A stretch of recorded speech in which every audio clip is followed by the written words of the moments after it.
I remember we were driving in the country and there was a train crossing and no arms and no lights, and I didn't know train crossings like that existed. I mean, literally, because I had always, growing up, the only train crossing I'd ever seen was a train crossing with the arm and lights, or maybe at least just with the arm. So I remember pulling up to it thinking, man, that's weird. There must be no trains. This track must not be in use.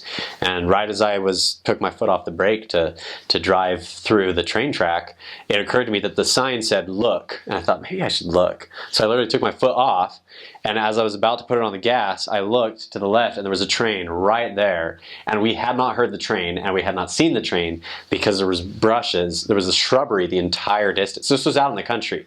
So you wouldn't, we just wouldn't think there'd be a train. But literally we were nearly hit by a train and possibly killed because of we were just out in the country, and it's like, you got to follow that sign. So that was a pretty, both my companion and I mean, we were both stunned after that and never forgot that experience, because you got to be careful. So honestly, that was, I would say, the biggest risk for us and on the mission was just driving. And that too, because it's country, it's highways. So, again, some of us grow up more in urban areas with divided highways, but there's a lot of, really high-speed highways and nothing in the middle. And so you're just passing, flying down, pretty quick. And that was just, all the highways in Kentucky are that way, except for the interstate. But most of your driving was on roads like that with two-lane road and, people flying past you quickly out in the country. So just be careful.